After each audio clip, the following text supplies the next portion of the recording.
రంజాన్ శుభాకాంక్షలు తెలియజేస్తున్నాను. ముఖ్యంగా నిజంగా ఈరోజు తెలంగాణ రాష్ట్రంలో 12% రిజర్వేషన్ అనేది ఒక మంచి అంశంతో ఈ రంజాన్ మాసంలో పెట్టుకోవడం అనేది శుభసూచకం.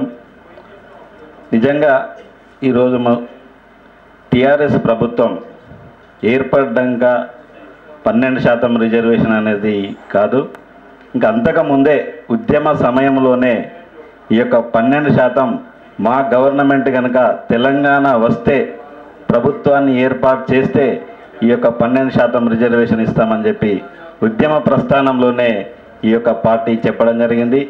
నిజంగా ఆనందించాల్సిన విషయం, ఈరోజు మరి అదే పార్టీ అధికారంలో ఉంది కాబట్టి ఆ యొక్క హామీని నెరవేర్చాల్సిన అవసరం కూడా ఉన్నది.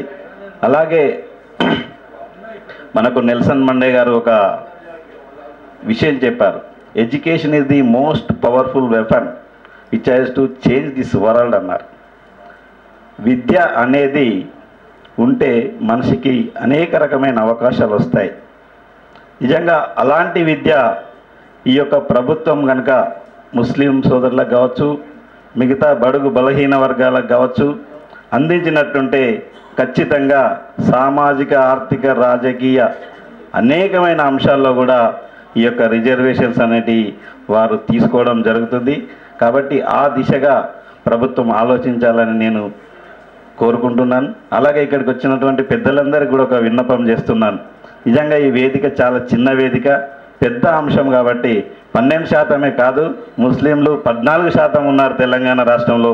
మరి 14% కావాలని మనం ఒక పెద్ద వేదిక ద్వారా ఈ యొక్క అంశాన్ని తీసుకెళ్ళి గవర్నమెంట్కు వారి యొక్క మన యొక్క భావాలను తెలిపినట్టుంటే ఖచ్చితంగా ప్రభుత్వం ముందుకొచ్చి ఇస్తుందని నాకు ఆశాభావం వ్యక్తం చేస్తూ ఈ అవకాశం ఇచ్చినందుకు అన్వర్ ఖాన్ గారికి థ్యాంక్ యూ వెరీ మచ్.